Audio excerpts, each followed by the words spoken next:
Yes. Srimate Ramanujaya Namaha. Today we are having our third lecture on essence of thiruppAvai on this Margali month. So in the first session, Saradi Swami discussed the essence of thiruppAvai in general and also um, introduction to thiruppAvai, why it is in Margali and why Goda Devi performed this vratam and so on. And also Saradi Swami explained in detail on why thiruppAvai is called as Vedamanitthagum. And in the next session, we had on 25th. Saradi Swami explained thiruppAvai, pAsuram 1 to 5. He explained the gist of each pAsuram and also the inner meanings of the each pAsuram one after another. And today, Swami kindly agreed to give another session from on thiruppAvai. This time, the pAsuram 6 to 15. So we all know the structure of thiruppAvai. So in this particular pAsurams, Andal wakes up one of her friends, the gopis, uh, to perform this Pavai Nombu and also to get Krishnanubam along with her.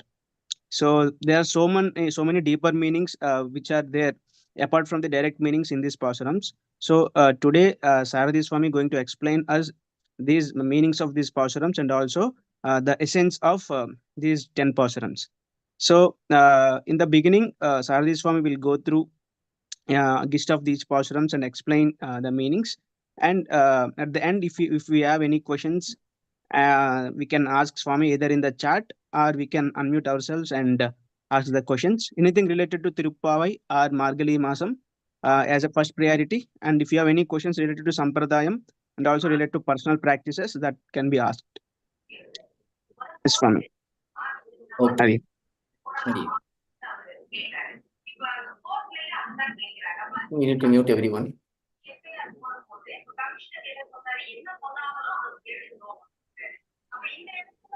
Everyone kindly mute themselves. Nalini Giri and Gokul Krishnan Swami.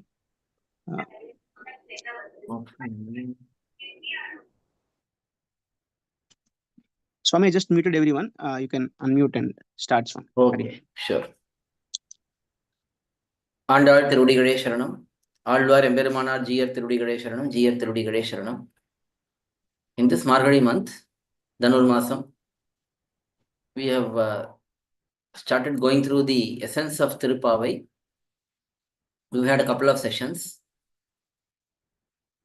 In the first session, we saw the introduction to Thiruppavai, how it came about, why it is known as the seed of Vedam, and so on. In the second session, we saw the first 5 Pāsurams, their brief meanings, and some of the important aspects in those 5 Pāsurams. Now we'll move on to the next section, which is 6th Pāsuram to 15th Pāsuram. Before we go into this, I wanted to share one more insight on the first 5 Pāsurams. There is a particular sequence of Bhagavan's different forms, which are known as Paratvadi Panchakam. Bhagavan is present in Sri Vaikuntham in Para form, and then there is Vyuha form, where Bhagavan is present in Milk Ocean, Kshirabdi. Bhagavan accepts many incarnations. He incarnates in many different ways. Those are known as Vibhavatarams. Then Bhagavan is present as Antaryami, the indwelling super soul in all the entities, whether sentient or insentient, is present everywhere. That is Antaryami form, Antaryami state. And then finally, there is Archavataram, Bhagavan's presence as divine statues in different Divideshams, different towns, different temples, different mutts, different Tirumaligas, and so on. These are known as Archavataram, Archa form. So Bhagavan has these 5 states, 5 forms, And in thiruppAvai, in the first 5 pAsurams, we see these 5 states being implicitly shown by Andal Nachiyar. In the first pAsuram, we see Narayana. Narayanane Namake Parai. So there we see that the Supreme Lord, Bhagavan, who is present in Paramapadam, that Lord is known as Sriman Narayana, as we all very well know. So that Narayana name is highlighted in the first pasuram. So that indicates the para form of Bhagavan, the form of Bhagavan in Paramadam. Narayana means mainly focusing on his supremacy, the one who has all auspicious qualities, one who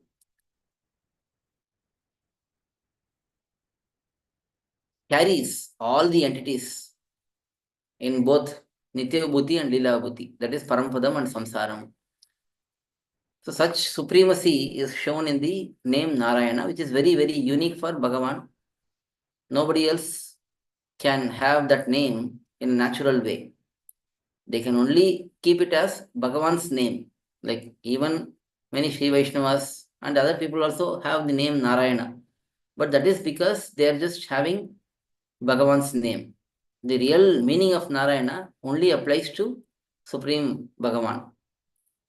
Because nobody else has those qualities which are highlighted in Narayana. That is, being the Antaryami and being the one who holds everything, everyone. So this quality cannot be attributed to anyone. The reason why I am saying is, for example, if somebody is having beautiful lotus eyes, Bhagavan has it naturally, but some other person may also have nice, beautiful eyes. So that person may be known as Pundarikaksha. Somebody is very angry. That person may be known as Rudra. Somebody is very, very rich. Maybe he is known as Kotishwara. These qualities can exist in other persons also. But being Narayana is not possible for anyone other than the Supreme Lord, Bhagavan. So that is a very unique name, and that is showing his supremacy, and that is present in the first pasuram. And then second pasuram, Parkadalul Payattuinna Paraman. This Parkadal means Kshirabdi, and Bhagavan present in Kshirabdi is his Vyuha form. So in the second pasuram, the Vyuha form is highlighted. And then in the third pasuram, Ongi Ulaharanda Uttaman. So here Trivikram Avataram is shown. So Vibhavatarams are indicated in this pasuram. Ongi Ulaharanda Uttaman Perpadi pasuram. In the fourth pasuram, Alimari Kanna Undani Kaikaravel, Adiyulpukku Mugandu Kodar Theri. In this pasuram, Parjanya Devata is identified. We already saw last week itself that Andal Nachiyar is ordering Parjanya Devata, that is the rain god, to give abundance of rain to Vrindavanam, because he is seeking some Kainkaryam. He wants to serve Andal Nachiyar and the Gopikas and Gopas. So Andal Nachiyar orders him, you rain very nicely, so that we can have nice Margari Neeratam, Margari this Vratam, with taking sacred bath. So here this Parjanya Devata is able to do certain deeds, such as raining, due to Bhagavan's presence as Antaryami. So here Bhagavan's Antaryami state is explained. Finally, Mayanai Mannu Vadamadurai Maindanai. So here Vadamadurai, this Mathura, is the Videsham, where Bhagavan is having temple there. So Vadamadurai points to Archa form.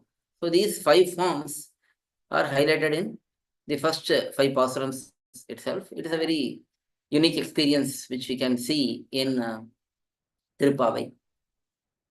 So with this introduction, let's go on with the next 10 pasurams. After highlighting the rules for the Vratam, after praying for the well-being of the Gopas and Gopikas, after ordering Parjanya Devata for rain, in the fifth Pasuram, Andal Nachar highlighted that those who engage in Bhagavan through mind, speech, or body, their sins will get eliminated. Their past sins will be burnt into ashes. Their future sins will not stick to them. Here we have to understand that the sins, here sins is papam, but it is a sample for punyam also. Both punyam and papam, we have to get rid of both of them so that when those become nullified, we can be liberated. So both punyam and papam are to be here, are to be eliminated here. In this case, specifically papam, there are three types of karma: sanchita karma, prarabdha karma, and agami. That is what is to be coming in the future. Sanchita karma is the big baggage. Countless births we have taken in this samsara. We have been here with no beginning. We have been just here for long time. There is no beginning. So we have been doing lots of activities, and based on that, we are accumulating lots of karma. So that karma baggage is a huge baggage, and that huge baggage is known as sanchita karma. And then there is prarabdha karma. Prarabdha karma means the portion which has started yielding results. So Bhagavan gives during the Mahasrishti. After Mahapralayam, some long time, Mahasrishti happens. The whole set of universes are created at once by Bhagavan. At that time, Bhagavan gives a small package from the whole big package to each Atma. So each Atma has big packages, big baggage of Punya and Papa. From that he takes, for each Atma, he takes from their own baggage. Nothing gets mixed up here. Everyone gets their own Punya and Papa only. So he takes a small bunch and gives it to the Jivatma and tells the Jivatma to go and exhaust that baggage. So this is what is prarabdha karma. And then the third one is agami, which is what we will be doing in the future. New acts which may incur us punya or papa, which may lead to punya or papa. So these three are there. In this, for Sharanagata and for Bhakti Yoga Nishtha, there are different ways of treatment. Because Bhakti Yoga here is again a sample for all other upayams: Karma Yoga, Jnana Yoga, Bhakti Yoga, Nama Sankirtanam, making garlands, lighting lamps, living in a Dividesham. All of these are highlighted as means to attain Bhagavan in Shastram. So Shastram says, if you live in a Dividesham with that intent, you will get moksham. If you do Nama Sankirtanam properly, you will get moksham. If you do Karma Yoga, you get moksham. If you do Jnana Yoga, you get moksham. So Shastram is identifying these as means to attain moksham. So all of these upayams, other upayams, they all involve human effort or individual effort. We have to put some effort. We have to make that upayam happen. And then finally, once that upayam, that means, is completely and perfectly done, the result will be given to us. The result is here liberation, moksham, which is to do eternal kainkariam to Bhagavan. So all of these upayams, they have a concept of self-effort. So we have to put some effort, engage in that particular upayam, and then attain the goal. And then there is Sharanagati. It is total surrender, where I am saying, I have nothing in me to make this happen. You have to do this to Bhagavan. That total surrender, Sharanagati. So the Sharanagati is a unique path. All other upayams are a common bunch where they all have this self-effort is the key criteria. As a Jivatma who realizes his true nature of total subservience to Bhagavan, total dependence on Bhagavan, there is no scope for an individual to engage in other upayams, karma yogam, jnana yogam, bhakti yogam, because total dependence and individual effort, they don't go both hand in hand. If we say self-effort, that means there is no total dependence. If we say total dependence, then that means there is no self-effort. If we say to a boss, let's say we have a boss, we go and ask him, I need some money and it's very urgent, you have to give me. So if that boss is a good boss, he says, okay, I'll take care of it. You don't worry about it. You'll get it on day after tomorrow, he says.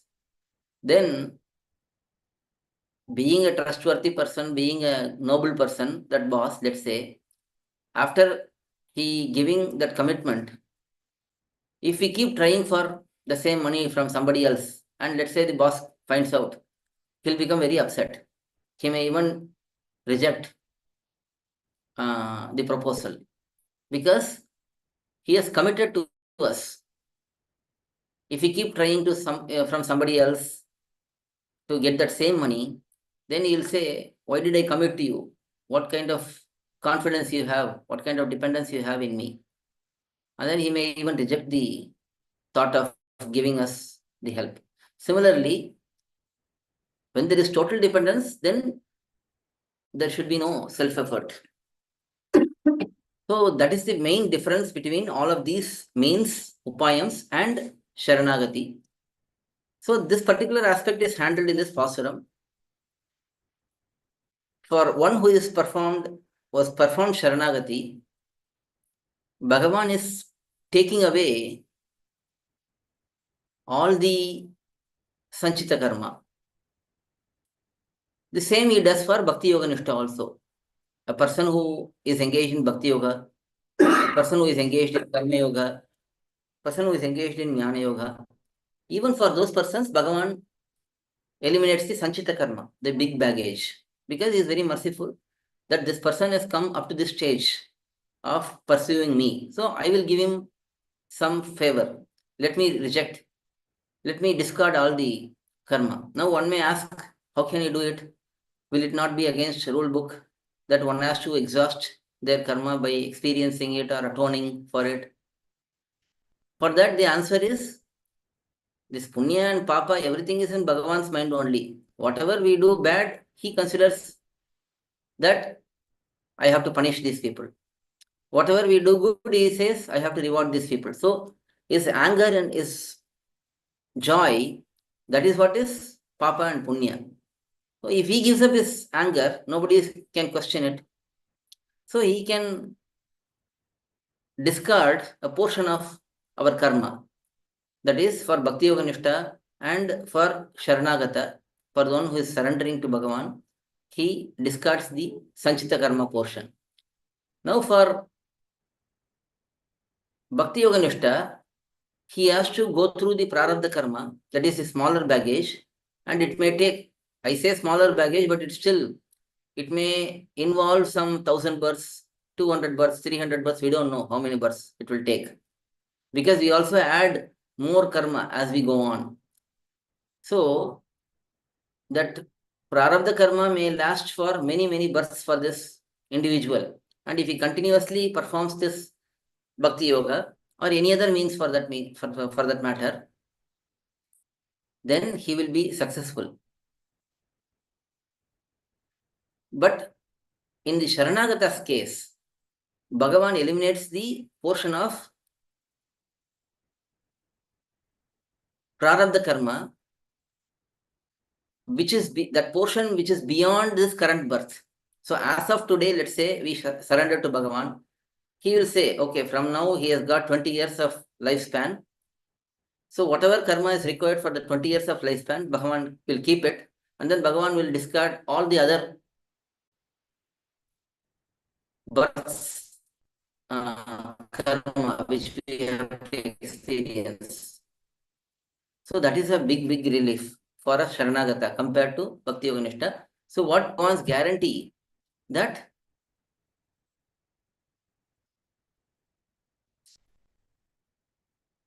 Bhagavan's guarantee that this Sharanagata can be liberated in the end of this birth itself, which is a great guarantee.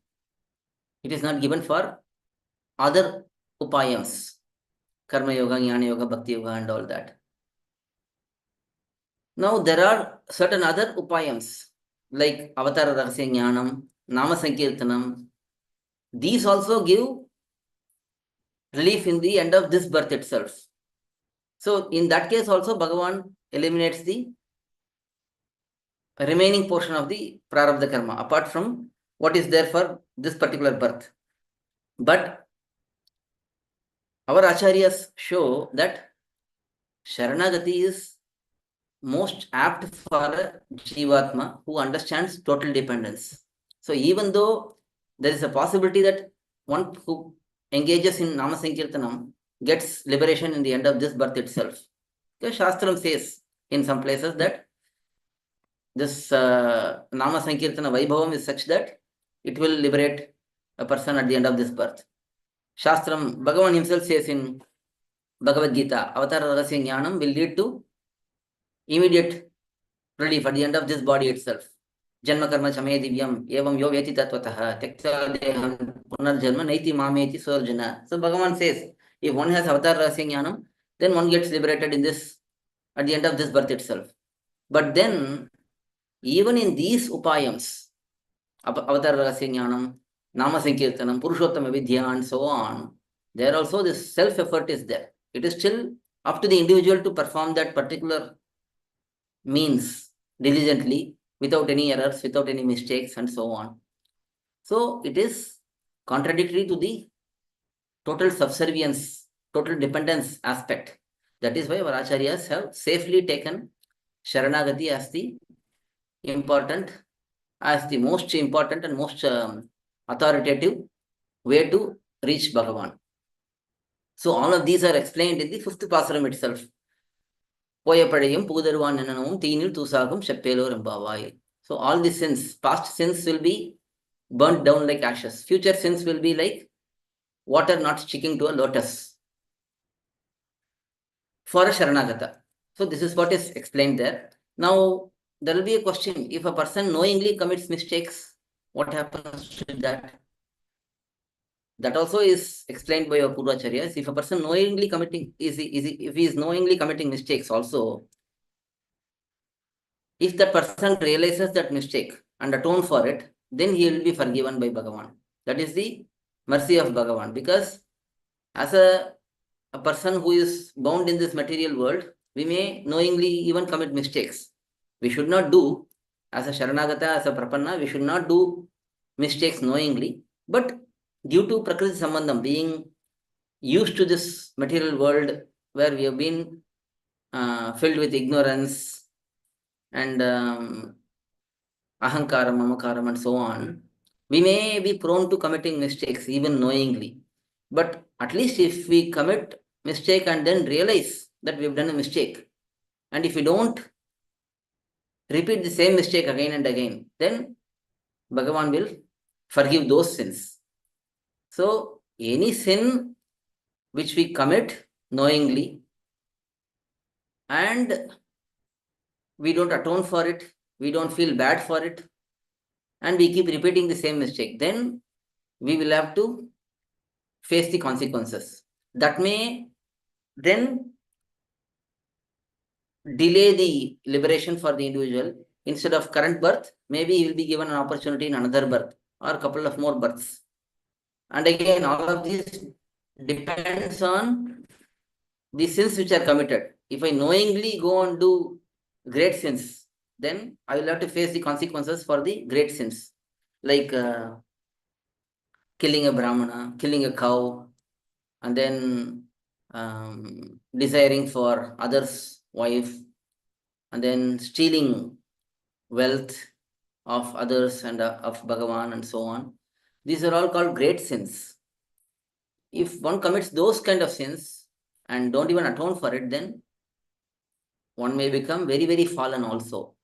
From the stage of being a Sharanagata, one may become very, very fallen from that stage. So one has to be very careful. It is not a free pass for us to just keep committing mistakes. When Bhagavan says, when Andal Nachar says, so all Sharanagatas, whatever mistakes they do, whether it is past or future, it will all be forgiven and they will not stick to the individual. It is not a free pass. As a Sri Vaishnava, as a Prapanna, we have to be in the most dignified manner, in the most apt manner. Our conduct should be very, very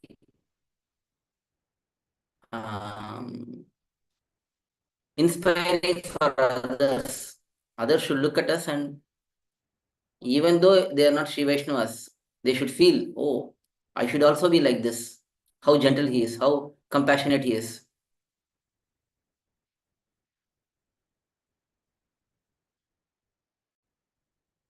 How compassionate he is, how noble he is.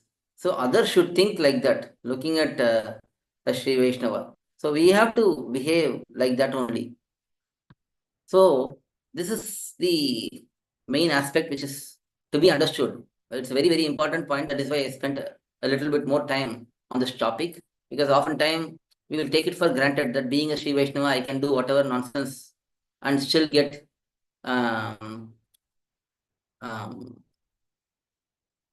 still be forgiven for my acts. No, definitely Bhagavan will not like his devotees to be bad. He would like his devotees to be good only. So we have to try to look up to the standards of our Purvacharyas, and those who are practicing these qualities, have them as role models and conduct ourselves. So it's a very important point, that's why I emphasized. Now we'll move on to the next section, 6th Pasuram to 15th Pasuram. Now that Andal Nachar has explained about the Vratam, what she is going to do, what are the benefits, all of that.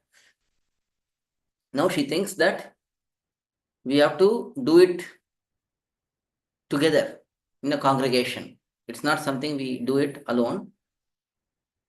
In fact, she did that in the first Pasuram itself. She called every Gopika in the town. Still, what is more important here at this stage is, even though she called in the first Pasuram all the Gopikas, that is the first level of compassion and first level of noble thoughts, noble thinking, that we have to do it together. Then there is a next level. She goes and knocks the doors of those who are not joining the group. So that is the amount of compassion we should have. We should go and involve everyone, even though they may not be ready for it. They may not be actively pursuing it. That is pursuing devotion, Bhagavan. We should try to go and help all. We should go and include everyone, even though they may not be readily willing and joining us for several reasons. Maybe they are shy, maybe they are not open, maybe they are not having clear understanding of what it means. So there may be multiple reasons. But one has to be compassionate to go and invite others. And we have to take that extra effort to gather everyone and bring the congregation together. So that is the main concept in the second stage. And then there is Sampradaya meanings also here. What I said in the beginning is general meaning, having compassion. Now there is deeper meaning, that in the Gokulam, in the place where Andal Nachar is now having the Gopika form, and she is going and inviting everyone, all the Gopikas, for this experience of Bhagavan, experience of Krishna. There are two types of Gopikas, girls, cowherd girls. There is one group who are always thinking about Krishna and they cannot sleep. They don't get sleep at all in the night and all. They are, or even in the night, they are always waking up and thinking about Krishna only, talking about Krishna only. That is one group.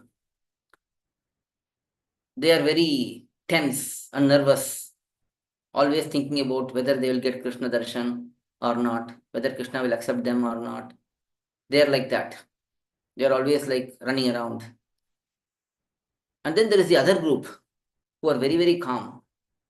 And they are calm because they have become immersed in Krishna Anubhavam, thinking about Krishna, discussing about Krishna, and they have almost like fainted. They have become so immersed in the experience that they have lost consciousness. So there are two types of gopikas. So now Andal Nachiyar, as a gopika, she is like the leader of the group. Now what she does is she gathers first all the gopikas who are always on the run, and she goes to those who are deep in meditation and deep in thinking about Krishna and waking them up from their state, unconscious state. So here she goes and wakes up the gopikas.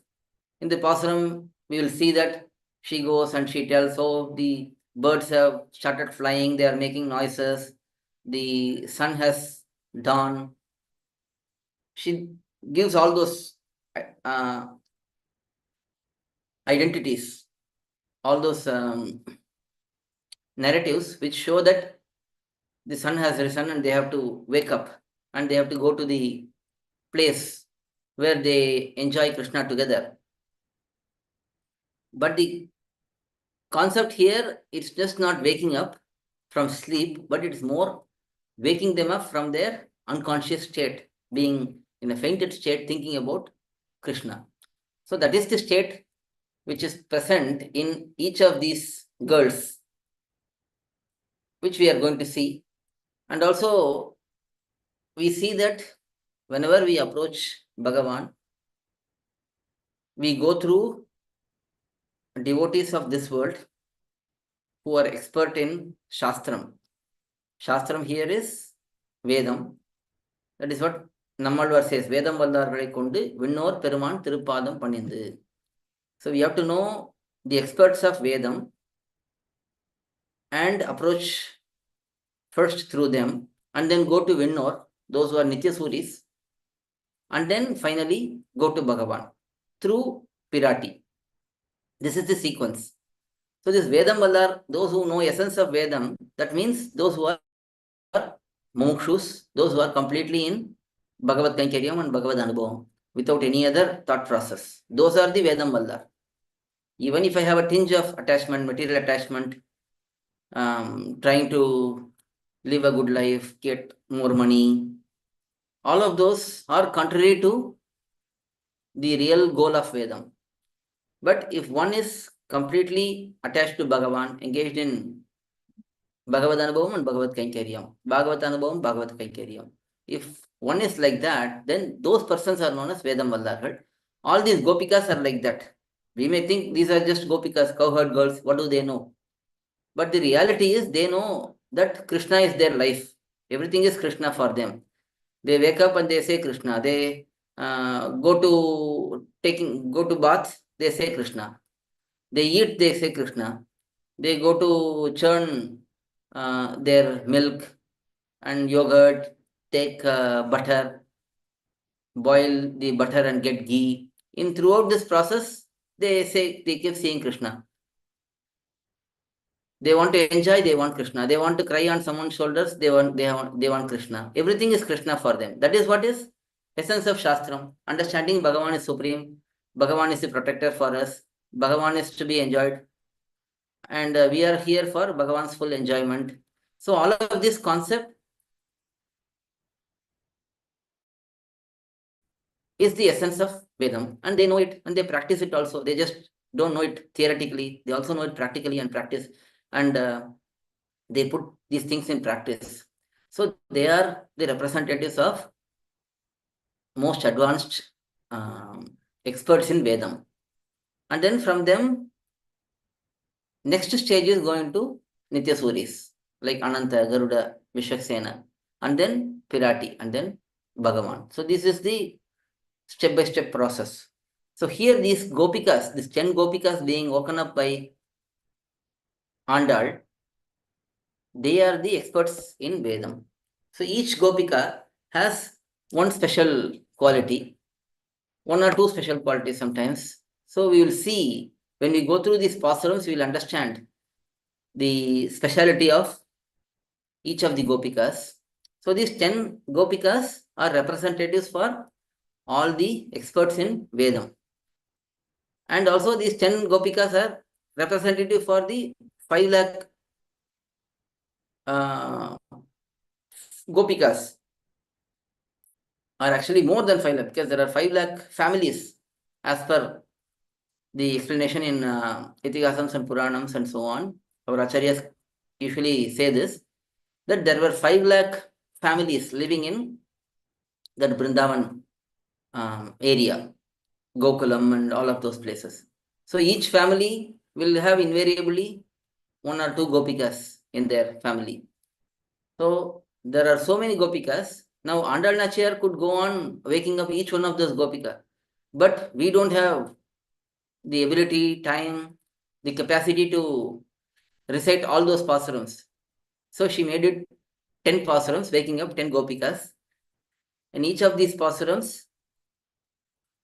one particular Gopika, one particular nature is woken up. So we'll see in each pAsuram, there is a keyword. Based on that keyword, we can understand the nature of the Gopika. So in the 6th pAsuram, Pullam Silamingan Pullarayan Koil, Vella Vilisangin Perarom Ketilio. Here, Pillai Elundirai. That is the main identity of that Gopika. Pillai. Pillai means, it has a couple of meanings in Tamil. Pillai means someone who is a child. And then Pillai also means something, a person who is very respectable. So here, child implies that that person is a newcomer. So this Gopika who is sleeping inside is a newcomer to Krishna Bhakti. So they are waking up that newcomer. That is why Andal Nachiyar says, Pillai Elundirai. So this newcomer, she doesn't understand that Krishna should be enjoyed together, not just alone. She is lying on her bed and enjoying Krishna alone. So she is in the Pratama Parvanishtai.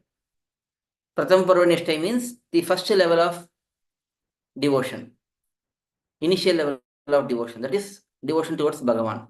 And then there is Charama Parvanishtai, the ultimate level of devotion, that is being surrendered to his devotees, Bhagavatas, especially the Acharya.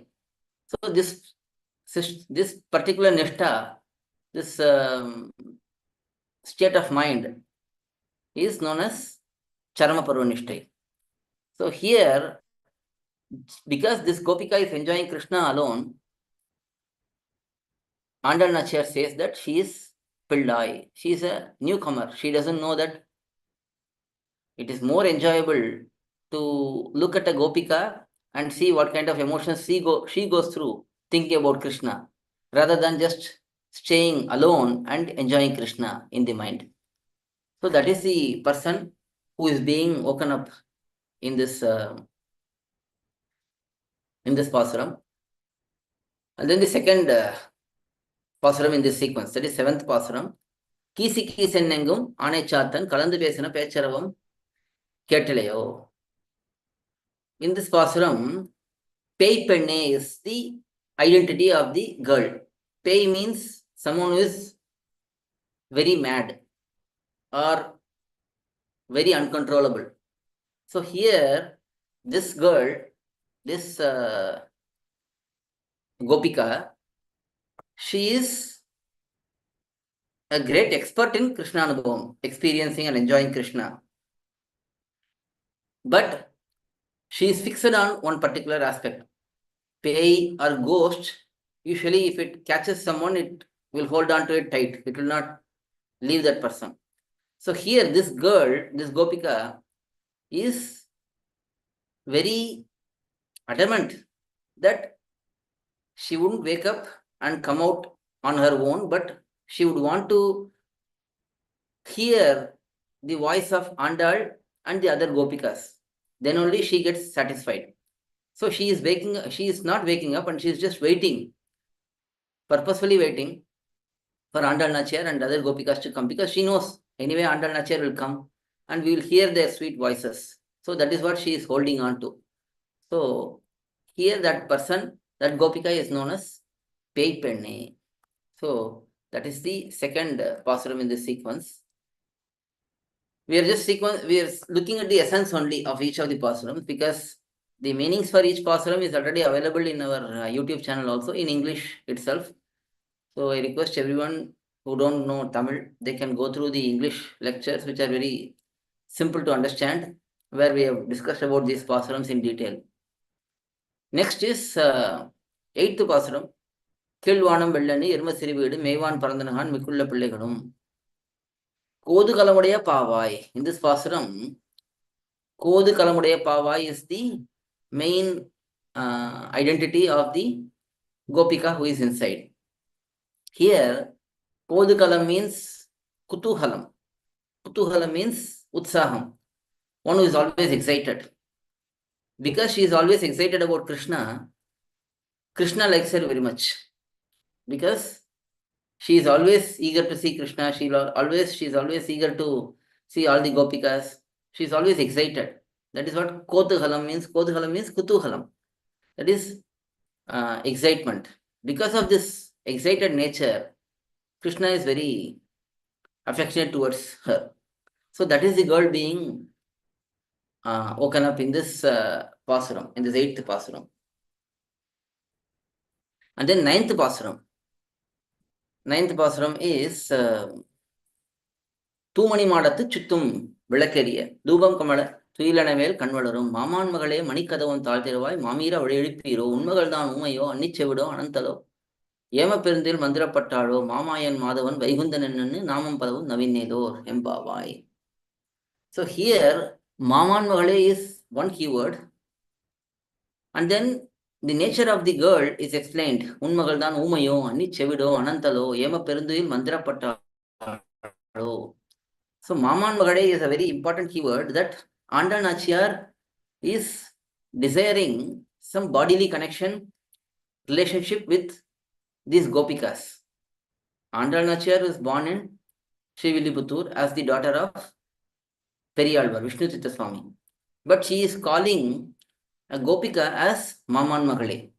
That means she longs for having relatives in the Bhagavata circle.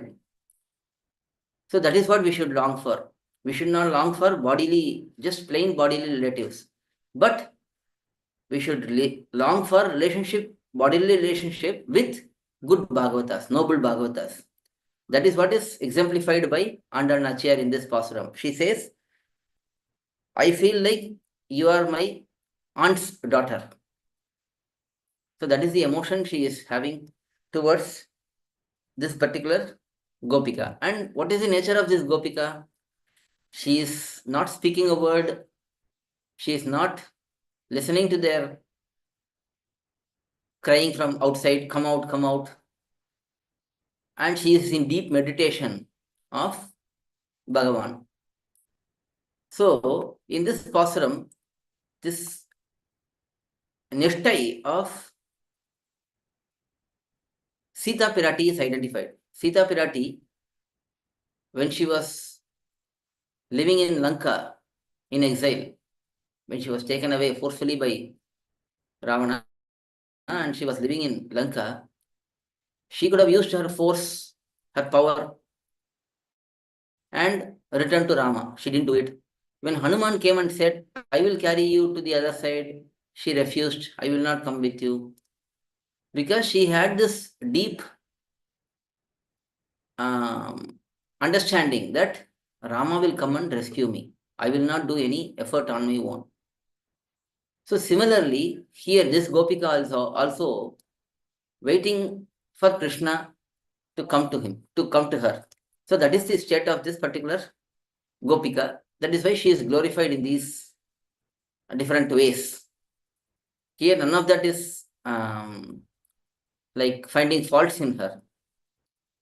Unmagaldan, Umayo, Annichevudu, all of these are not faults. In fact, they are all glorifications, saying that she is so focused on Krishna and not thinking about anything else, not responding to our queries, our calling out here. So that is the greatness of this Gopika. In the 10th Pasuram, Nothu Chuvargam Pugina Amanai, Matavum Tararo, Vasal Tiravada, Natathurai Mudi Narayanan. In this Pasuram, Nothu Chuvagam Pugina Ammanai, that is the keyword. She has already observed all the penances which have to be observed to reach Bhagavan. That is, she is a Siddhopai Nishta. That means one who is fully surrendered to Bhagavan. She doesn't have anything to do anymore. So that is the particular aspect which is very great in this Gopika. And because of this, she is very dear to Krishna and she is so surrendered to Krishna. That is why Krishna also likes her very much. So that is the nature of this particular person. And then 11th Pasuram. Kathukaravai Kanangal Palakarandu. In this Pasuram, she is said as Kuttamun Illada Kovalardam Porkodiye. Kutram means fault. Ondrum Illada. There is no fault in this Kovalar. Kovalar means Gopala, one cowherd boy. Kovalardam Porkodiye. That person's daughter. So here, Andal Nachiyar is identified as a person, as Andal Nachiyar is identifying a Gopika who is a daughter of a very good person with no defects. Here, the quality of that individual, that father of the Gopika, is such that he performs all his Varnashrama Dharma properly. Kathukaravai Kanangal Palakarandu, that is the indication that he performs his duties very well. He is a cowherd boy, so his duty is to milk the cows. And he does it very rigorously and religiously, properly. So this person performs his Varnashrama Dharma perfectly. And such person's daughter is this girl who is not coming out. She is inside. So here the importance of performing Varnashrama Dharma is identified. Varnashrama Dharma is very, very dear to Bhagavan Vishnu. And because of that, we have to follow our Varna and Ashrama. Each individual will fall under one of the 4 Varnas and one of the 4 Ashramas. Brahmana, Kshatriya, Vaishya, Shudra. And then Brahmacharya, Grihastha, Vanaprastha and Sannyasa. 4 ashramas and 4 varnas. This Varnashrama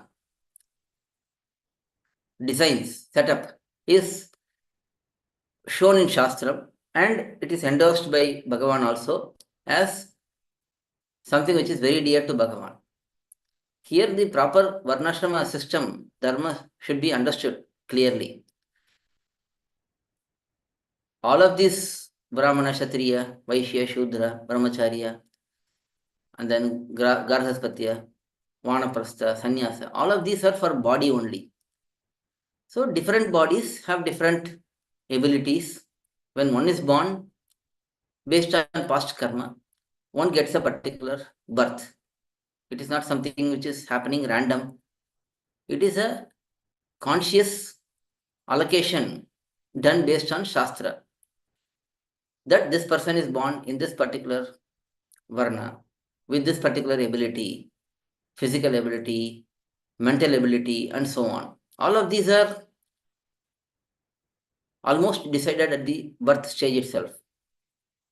Now, certain things can be changed by training, but there are a lot of aspects which are acquired in the birth itself.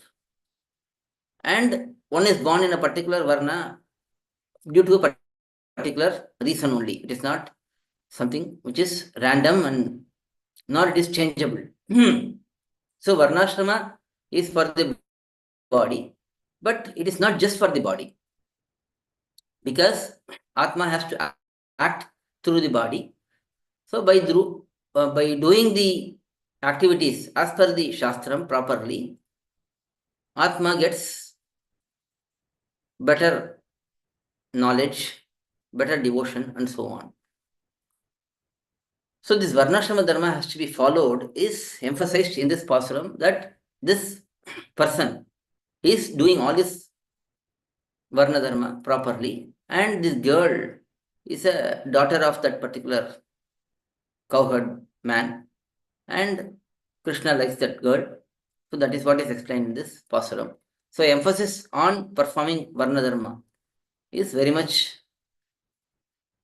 done by our Purvacharyas also. If you look at Bhagavad Ramanuja, in several places he identifies that one should act according to Varna and Ashrama Dharma.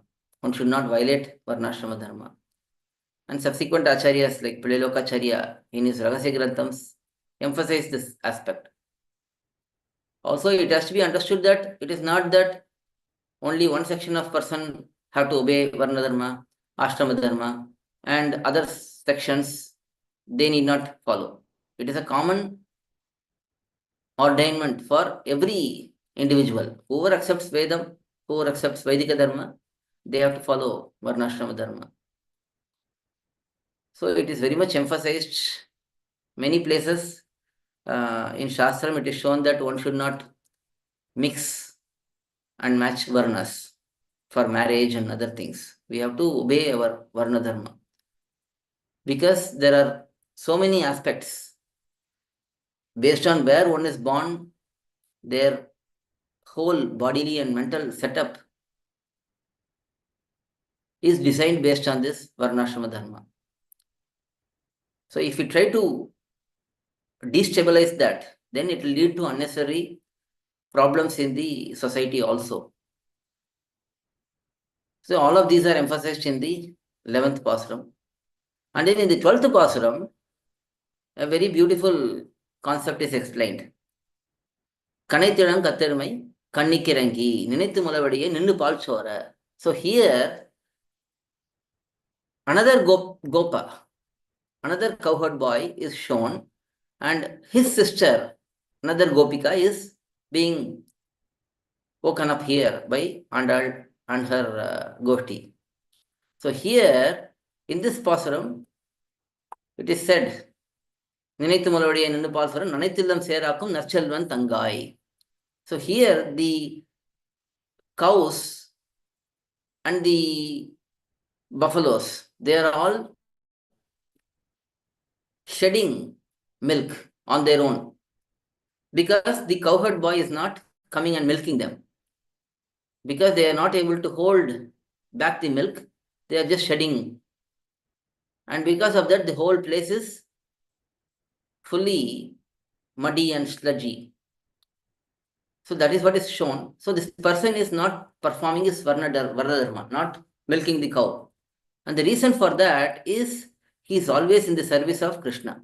He is completely assisting Krishna all the time. He doesn't come home, he doesn't do anything. He just stays with Krishna.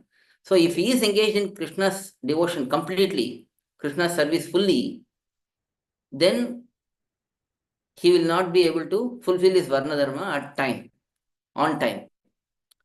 But the moment he has to think about eating food, then he has to fulfill his Varna Dharma. The moment he has to think about some of his bodily needs, then he has to fulfill his Varna Dharma. But as long as he doesn't think about his body, he is only thinking about Krishna's service, Krishna's Kaikaryam, then he need not worry about Varna Dharma. So this is a very important point. So even for us, let's say we are in Kaikaryam, we are doing some service for Bhagavan in the temple. Let's say around 5 o'clock we are there. There is some procession which is starting at 5:15 or so. And then it goes on till 7:30, 8 o'clock.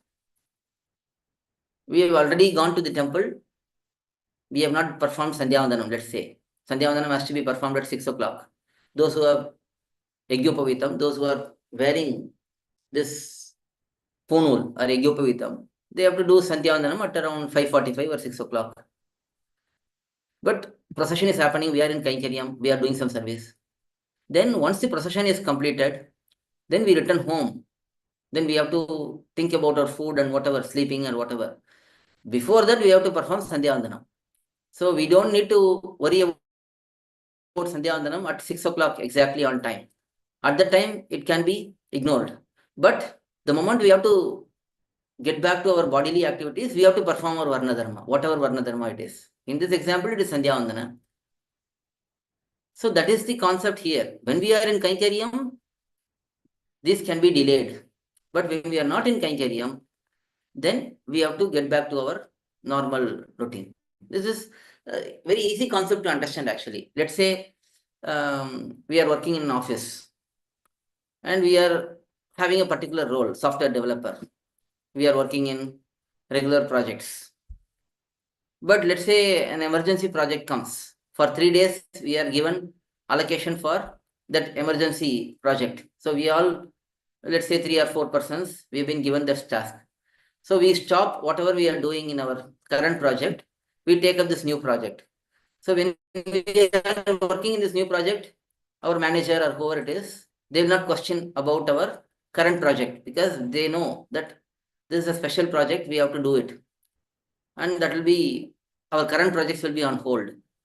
But once we complete those 3 days task and we get back to our normal routine, and 2-3 days later, the boss asks, what happened? You have not completed your regular routine activities. At that time, we cannot say, oh, no, I had something else to do. I cannot say that because that other project is already over. That special project is already over. Now we have to get back to our routine and we have to complete our regular projects. So similarly, Varna Dharma is for body. Kainkariam is for Atma. So when Atma's activities are there, as a Sheshabhuta, as a servitor of Bhagavan, we engage in Kainkariam to Bhagavan, Bhagavatas and so on. At that time, Varna Dharma is put on hold. But once we are done with that, then we have to get back to the routine. And also, just because we are going to do some Kainkariam, we cannot ignore our Varna Dharma beforehand. We have to complete whatever our duties beforehand, then only we can start our Kainkariam. Let's say we have to do some Kainkariam at 4 o'clock in the morning or 5 o'clock in the morning. We wake up, we take bath, we apply Thiruman, Sri Churnam and all that, and then we perform Sandhya Vandanam and then we have to go to Kainkariam. Because there is general rule that without Sandhya Vandanam, this is for those who are wearing punal. Without Sandhya Vandanam, they cannot do any activity. So we have to complete that even in the early morning, 4 o'clock, 4:30. It is okay. We have to complete that and go. Because we get our qualification by basic Varna Dharma. Similarly, we have to apply Thiruman Sri Churnam and then only go. Let's say it is not about a person who is wearing punul, Yajnapavitam. Another Vaishnava, he is not wearing Yajnapavitam. Just because there is a Kainkariam, he should not go without taking bath, without applying Gurda Pundram. Beforehand, he has to do all of that. He has to make some time for that. Then only he has to go to the Kainkariam. He has to go to the Kainkariam. So, all of these are well thought out setup. It is not something random. Oh, I do Kainkariam, so I don't do anything else. I give up my parents. I give up my office work. It is not like that. We have to commit whatever committed. We have to complete that, fulfill that, and then do our Kainkariam also. But when there is Kainkariam, we can put other things on hold. When we started Kainkariam, we put other things on hold. And when we complete the Kainkariam, we have to get back to our routine. So it's a very highly evolved concept. Only someone who is in a good mental state can think about these things and take good decisions and act. That is why we need good mentors, good guidance in these things. We cannot just randomly do things and justify one or the other. You have to think about these in 360 degrees, as they say, and act accordingly. So this is explained in the 12th pasuram. And then 13th pasuram. Pullin vai kindane, polla arakane, killi kalendane, kirthime padipo. In this pasuram, pullum selaminangal podari kanninai. So here, this girl, she's got very beautiful eyes. Podu ari kannina means it is like eyes which are very, very beautiful, like flower like eyes. So here, eyes being large and beautiful indicate jnanam.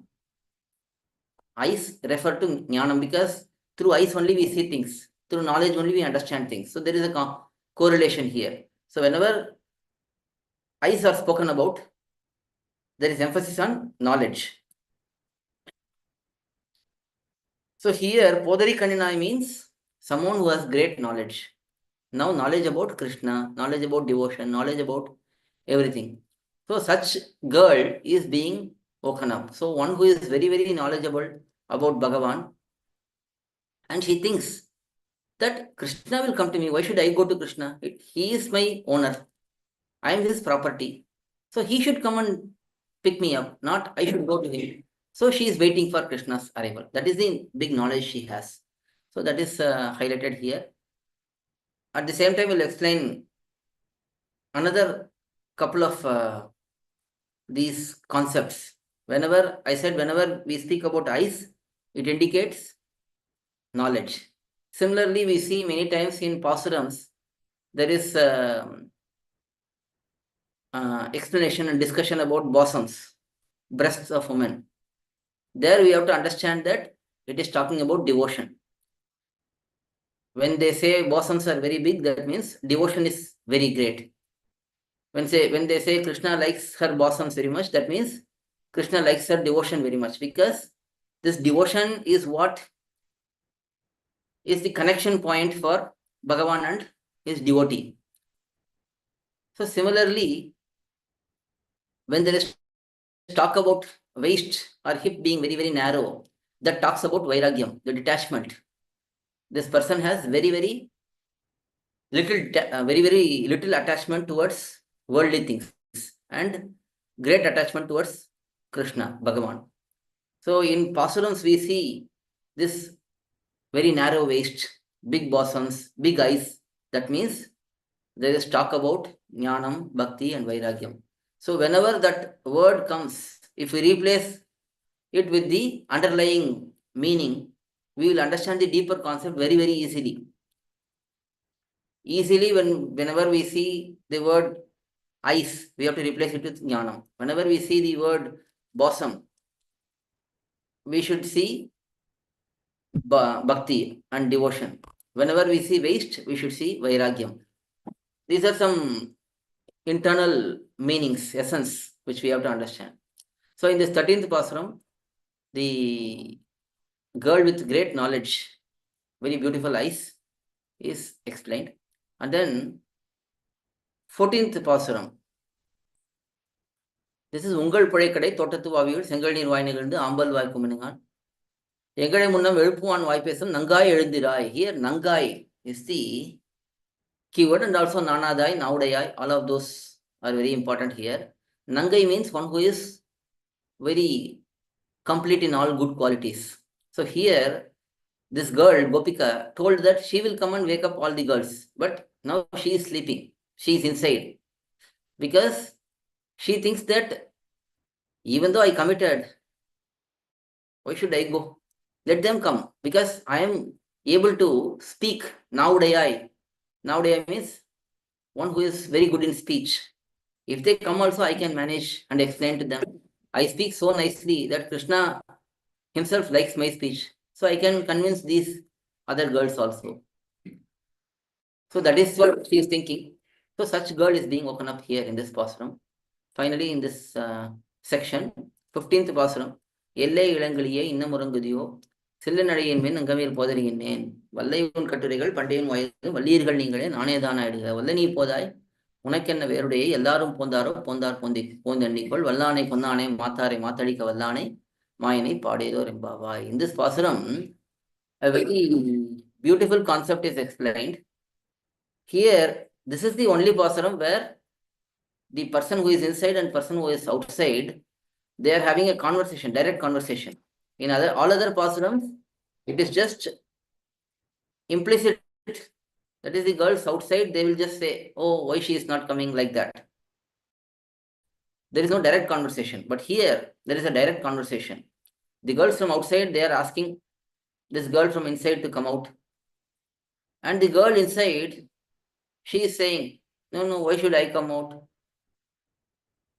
You are the outside girls, the girls outside, they are saying, you are like a very youthful parrot.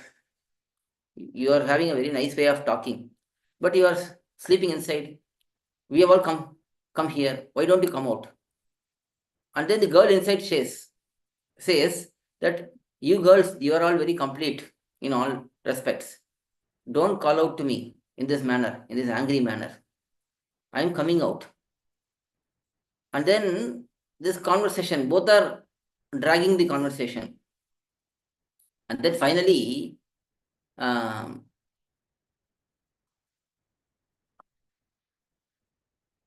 she is saying from inside that Nanedan Adu, let I be the one at fault. That is the girl inside saying, I am the one who is at fault. So hearing that, the other girls also realize, oh, no, let us have this anubhavam together. And then they all have this experience together. So here, this concept of accepting faults, accepting mistake, which is a very important quality of a Sri Vaishnava, is explained in this pasuram. In the commentary, our acharyas have said the real quality of a Sri Vaishnava should be such that if someone comes and puts a blame on me, even though I have not done any mistake, at that time, a real Sri Vaishnava will not refuse that. He will just silently accept that. If someone comes and tells me, you have stolen this, I have not stolen it, but that person says, you have stolen this. At that time, I should not say, oh, no, I did not steal it. I have to remain silent and accept that.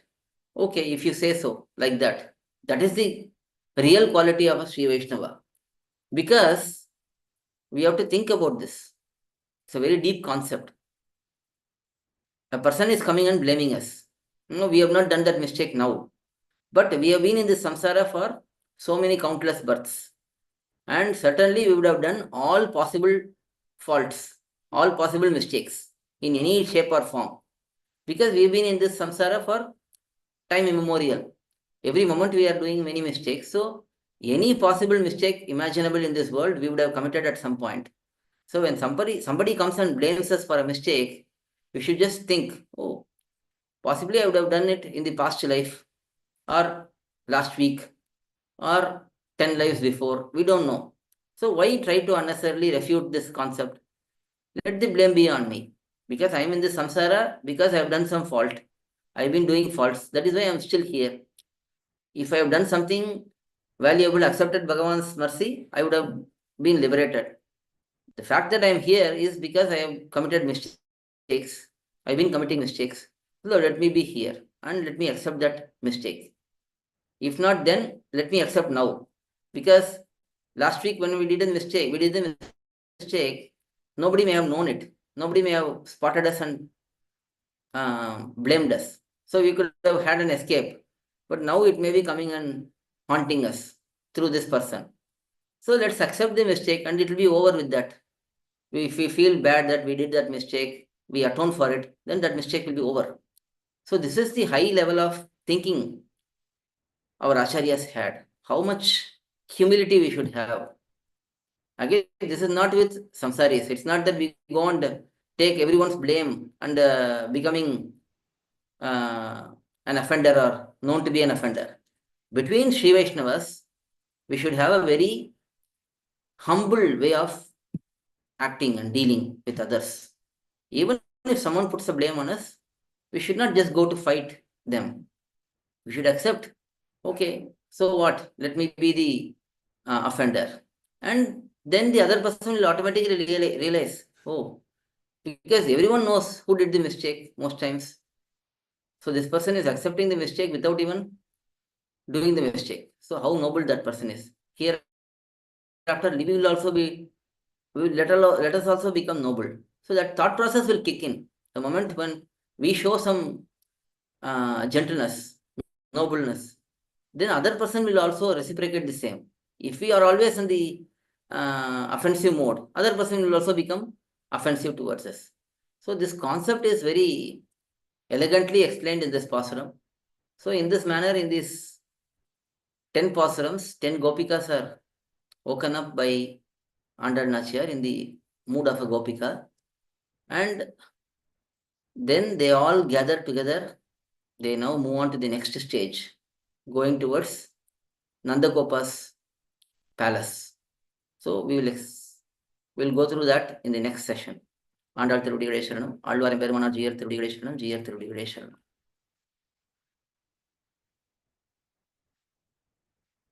Any questions are there? You can ask. Srimati Ramanujan Namaha Swami. Yeah. Again, Dhanyasmi Swami for covering the all 15 pasuram's.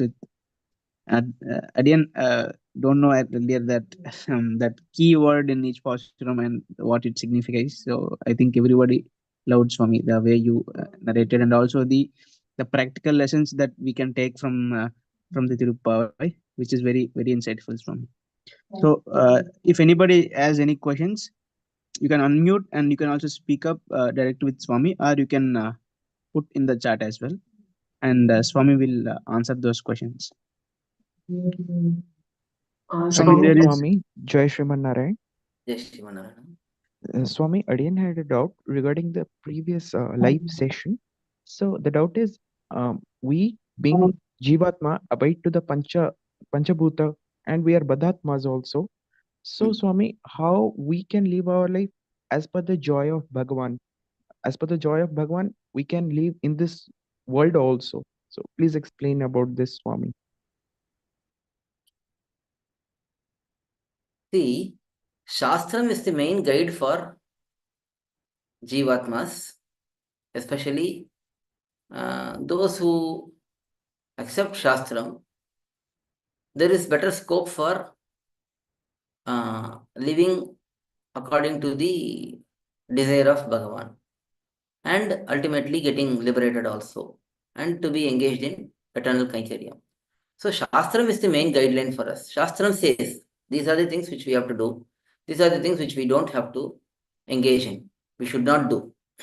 So these do's and don'ts are available in Shastram.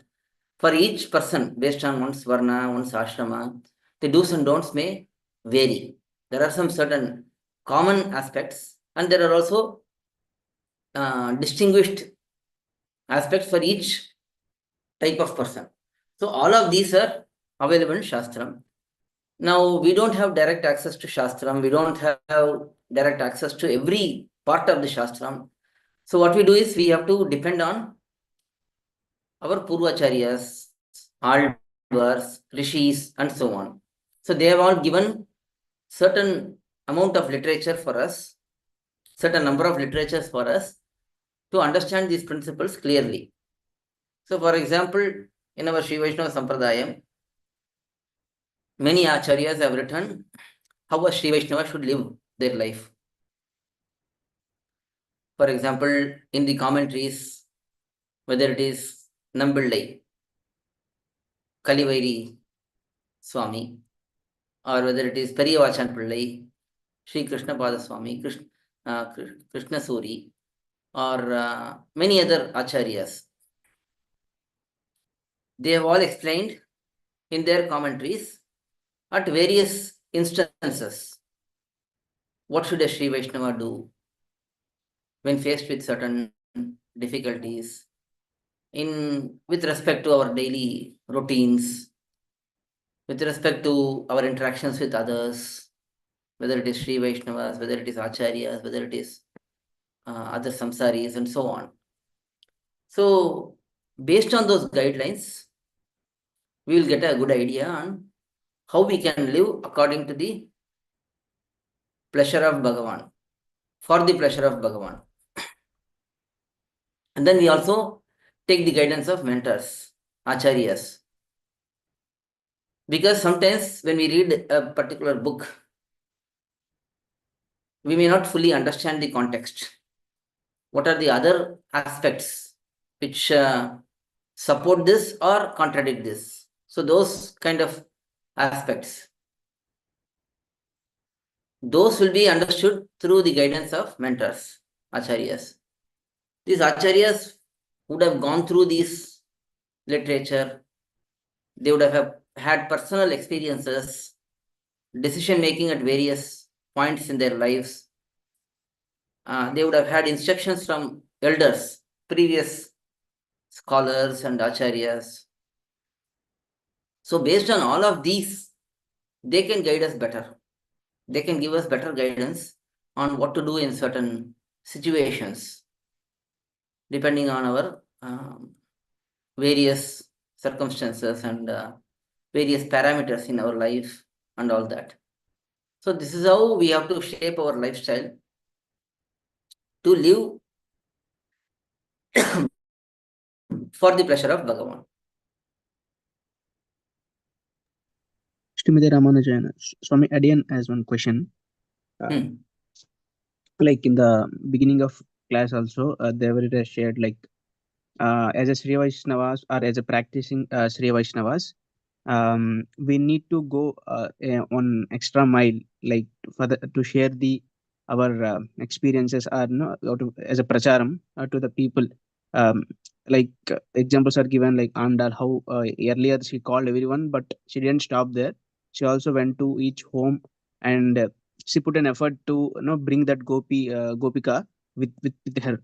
She gave reasons. She gave many. She told many things to inspire them or whatever was there in thiruppAvai.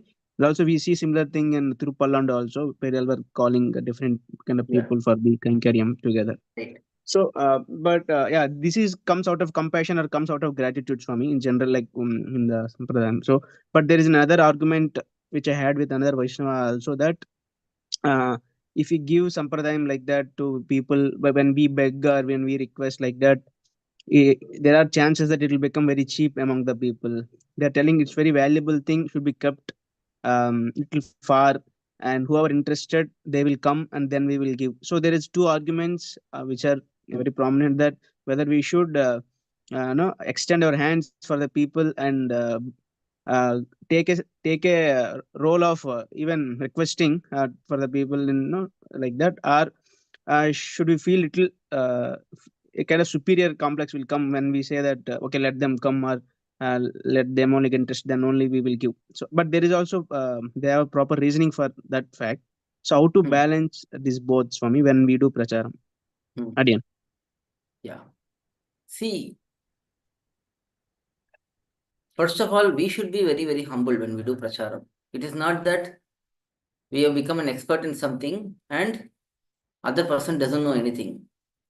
In fact, in the present day and age, many people come to know about Sampradaya matters through different media already.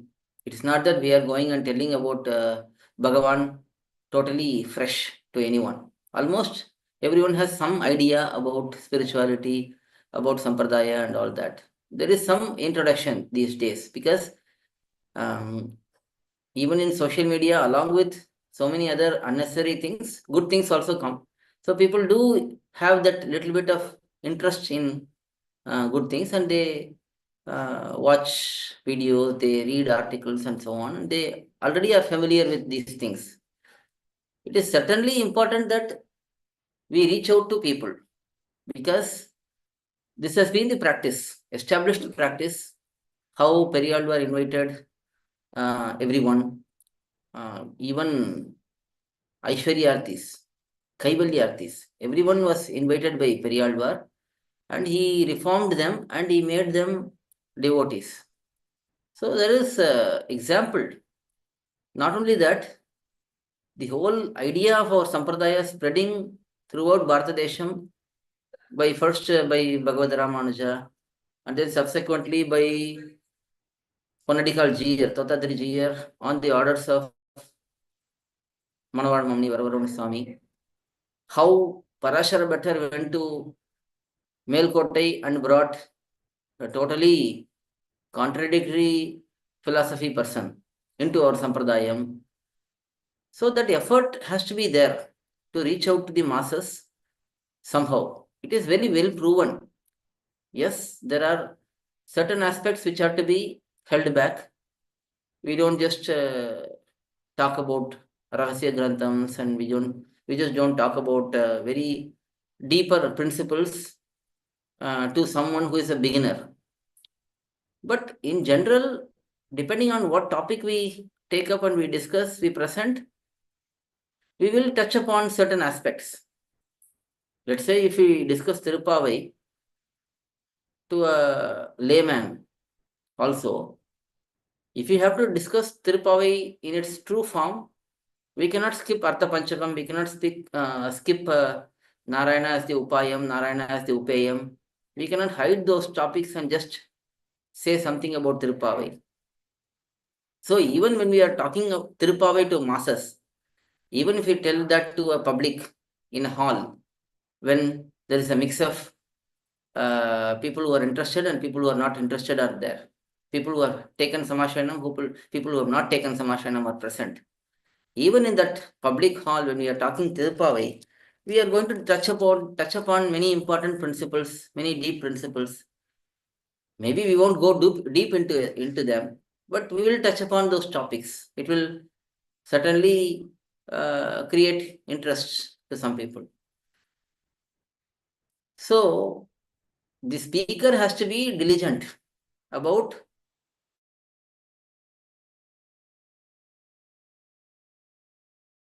the audience, what to tell the audience, and how to present the truth. Because when we are not presenting the truth, lot of fake information gets spread in the world. In Yedu Vyakyanam, Namballe says in one place, Nel Seyya Pul Teyum. That means if we grow our crop properly, weeds will disappear on their own. But if we don't do our crops, nurture our crops properly, then weeds will grow. For example, if we don't teach truth to people, our people, everyone is our people here. Anyone who is in this interested in Vedika principles, Bhagavad Vishayam, if we don't give the truth to them, then they will live with misunderstandings. Today we can see most people are actually blind to what is happening in the outside world. There is so much hatred towards religious people. In the words, in the deeds of many people. There is so much misunderstanding about Bhagavad Vishayam, about religious matters. They just think very negative about us.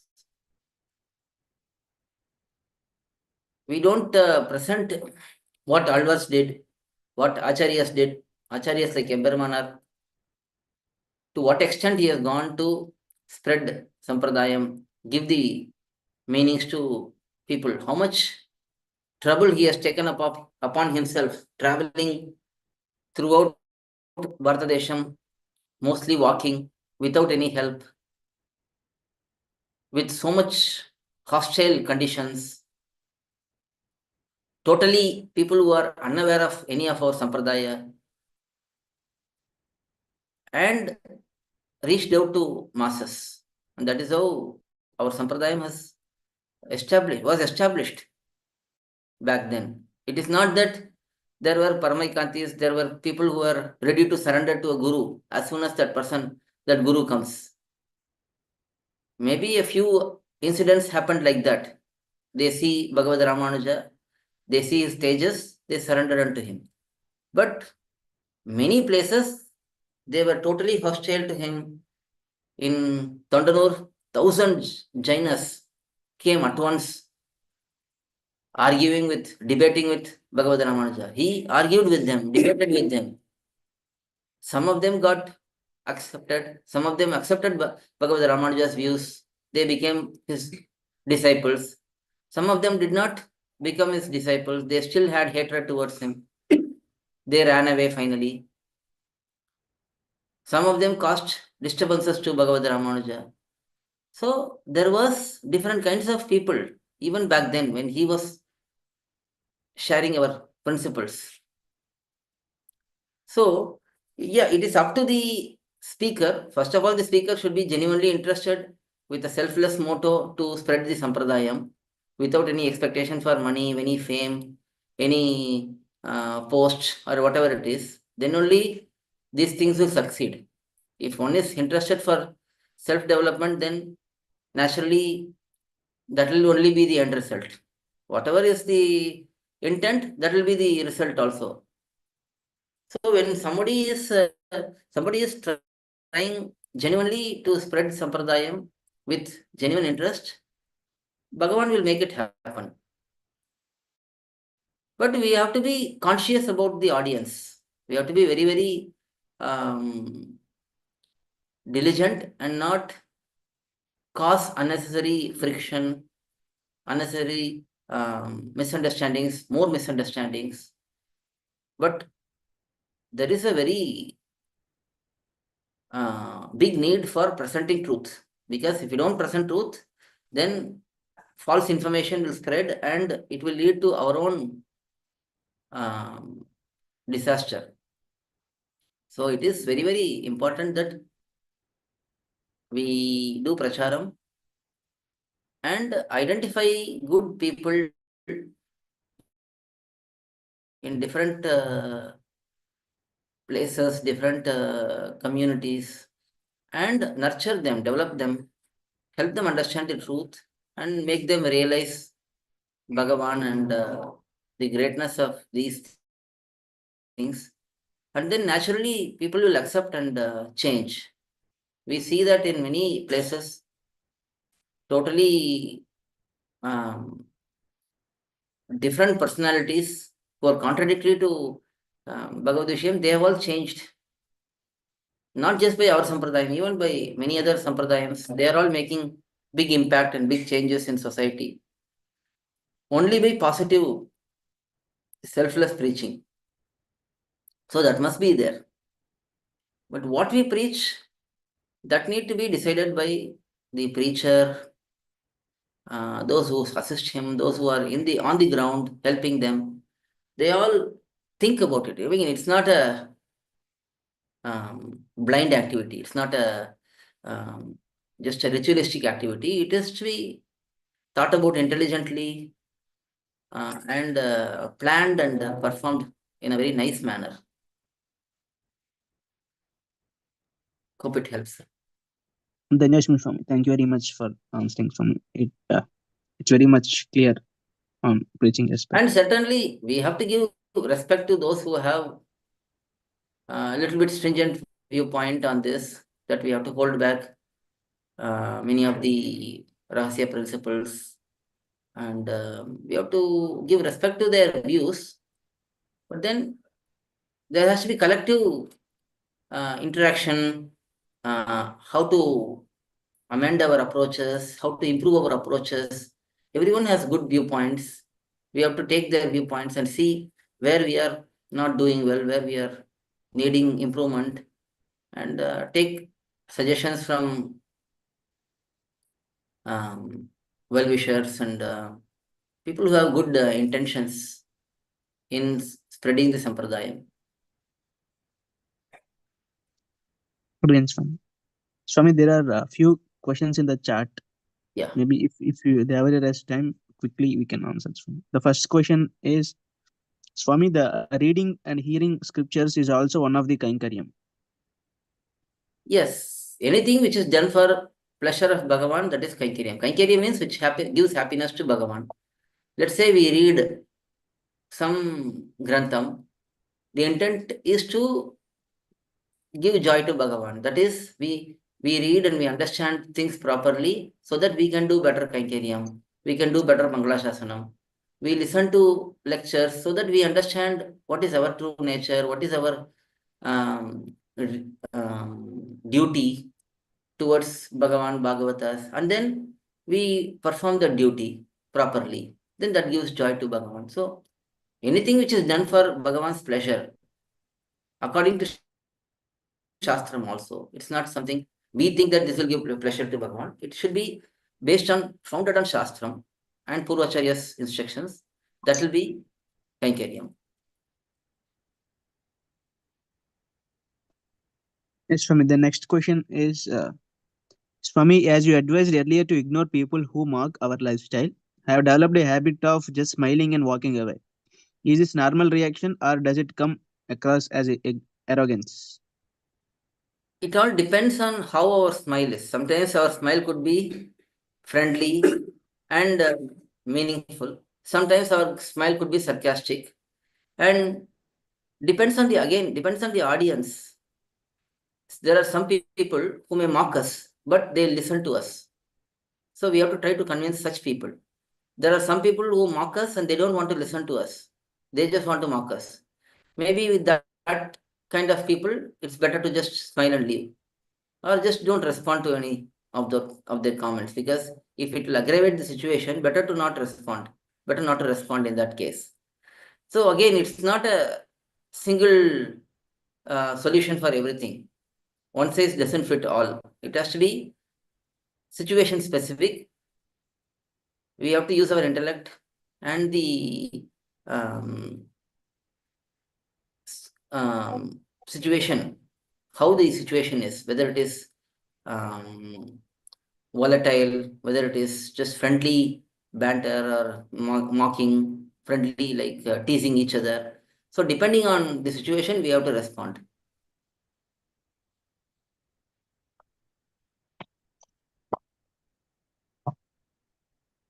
Yes, Swami. There's one more question.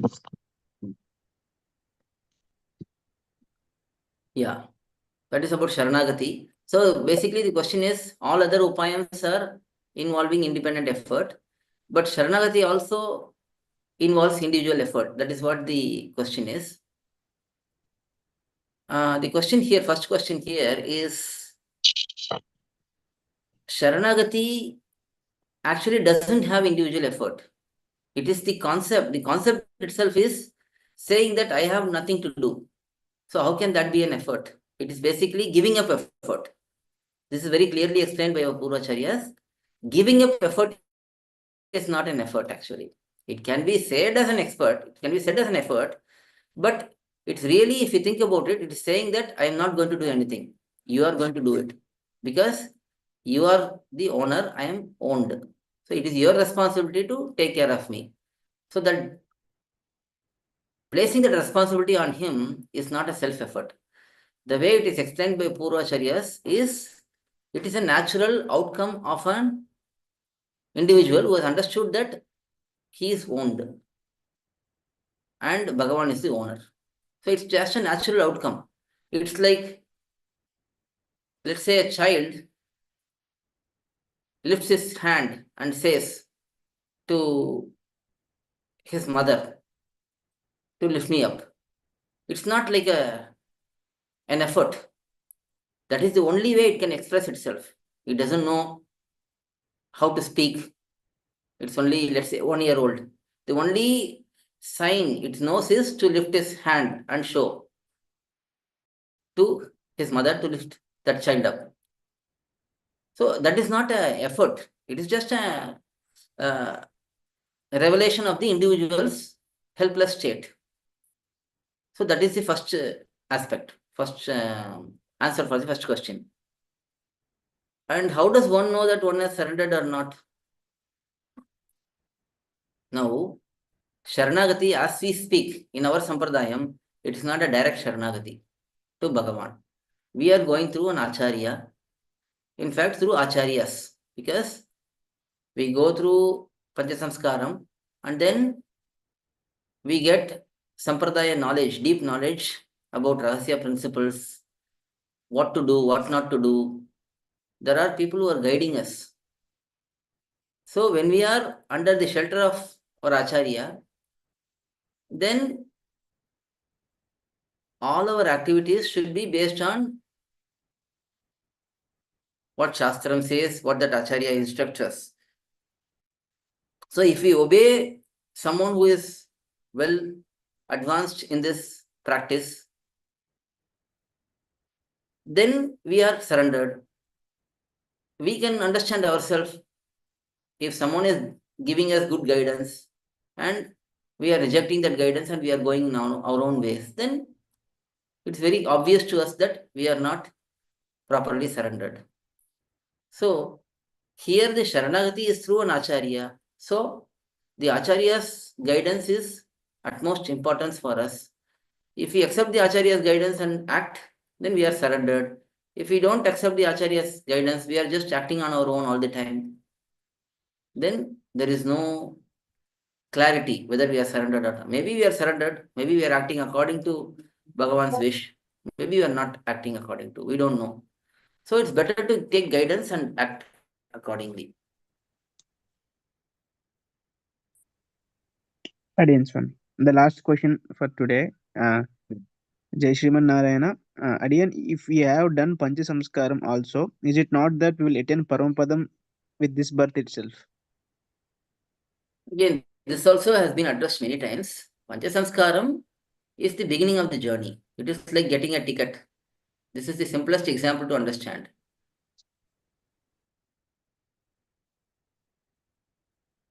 We get a ticket, let's say, from Chennai to Bangalore. I have the ticket. Now I can climb, I can board on the bus, I can sit there. Now, does that ticket guarantee that I will reach Bangalore? Obviously, no. I may get down to get some food in the next station. The train may leave. I may just be left out. I may get down and I may fall unconscious. The train may leave. So there is no guarantee that I will reach Bangalore just because I have the ticket. I have to board the train. I have to ensure that I remain on the train.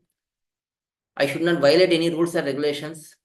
Let's say I start teasing someone and I start bothering others and give them trouble. Next station, whether we want to get down or not, police will come and make us get down. So, once we accept Panchasamskaram, we have to understand what is the boundary for us. As a Sri Vaishnava, what we have to do, what we should not do. If we act within that boundary, there is guarantee, of course. Because Bhagavan himself says, in that incident when he leaves Dwaraka, he tells his gatekeepers, if someone comes with the Shankha Chakra mudra, you let them in without even checking. If someone comes without that mudra, then you don't let them in. Let them wait. So we understand that this Panchasamskaram, which has this Tapta mudra, has some great significance in identifying ourselves as Bhagavan's devotees and getting close to Bhagavan and reaching Bhagavan and serving him. Especially when it is done through an Acharya, especially Bhagavad Ramanuja has prayed to Sri Ranganatha and Sri Ranganachar that all my sambandhis, those who are connected to me through the Guru Parampara, through the authentic Guru Parampara, they should get moksham. So Bhagavan has granted that wish as well. So if we are connected to Bhagavad Ramanuja, if we are connected to the Guru Parampara, then that means we have to behave like someone who is from this Sampradaya. If we get Panchasamskaram, once we get some Panchasamskaram, we behave like let's say, a totally different religious person, doing whatever they will do, acting according to their rules and regulations, or doing like an atheist, speaking like an atheist, acting like an atheist. Then how can we be saying that I have connection with this Guru Parampara? Whether those gurus will accept me? I may accept their connection, but seeing my stand, seeing my behavior, will they accept me as their student, disciple? Let's say we are in a school, we register in that school, they have certain rules and regulations. This person has to come in this uniform, He has to be here from 8 o'clock in the morning till 4 o'clock in the evening. We may claim, oh, I am the student of this great school. But if we don't behave according to the rules and regulations of the school, then the school will dismiss me and say this person is no longer our student. So similarly, we should be acting according to our sampradaya principles. Then definitely Paramapadam is there for us. That is what our Purvacharyas have said. By accepting Emperor's connection, by behaving in a good manner, we will have guarantee of Paramapadam Prapti. But if we don't, then how can we guarantee that? So we have to ensure that we realize the connection, we understand the connection, we act according to the connection. Then we will certainly get moksham in this birth itself. And the last question, tomorrow's Tondadipudi Alvar Tirunakshatram. No, we cannot chant Tirumalai because now we are in Anadena Kalam. Usually the way it works is there is a little bit of a formula. If Adhyena Utsavam has begun and if in the temple the Tirumalai pAsuram have been recited as part of the Adhyena Utsavam, if there is still Anadhyena Kalam and Tondadipudi Alvar Tirunakshatram comes, at that time we can recite Tirumalai. But if the Adhyena Utsavam has not started, but still we are in Anadhyena Kalam, and we get Tondadipudi Alvar Tirunakshatram, at that time we cannot recite Tirumalai. So, in our case, this time, Adhyena Utsavam has not started, but Tondadipudi Alvar Tirunakshatram has come before that. So, we cannot recite Tirumalai. So, we can recite Tirupalli and then thiruppAvai, then Upadeshara Tirumalai, and then Thiruvai during the celebration. This is what is usually recited at the temples also. Adiyan Dhanyosmi Swami. Okay. Okay, we'll conclude the session. Swami, thank you very much. Heartfelt thanks to Sarthi Totadri Swami for your time, Swami. We extended so much from the 1 hour. No We are problem. almost closing to 2 hours, and throughout the 2 hours, you are fully giving very practical knowledge, very enlightening, Swami. Actually, it's not just thiruppAvai; it's very, very more than that. So everyone who was present, all of us can feel very grateful, Swami, for our time and for our efforts to. We'll try to implement Swami as much as possible, and we'll try to share also with Yeah. others with your blessings. Adiyan, Dhanyosmi. Okay, so next session we will plan. It may not be possible for the next week or so. We'll see how it goes. Even if it goes beyond Dhanurmasam, it's okay. We can continue. We can continue and complete the session. Sure, Swami. As Devara wishes, we will plan accordingly. Okay, sure. Andal Alvar Empermanar Jiyar Thirudi Tiruvadigil.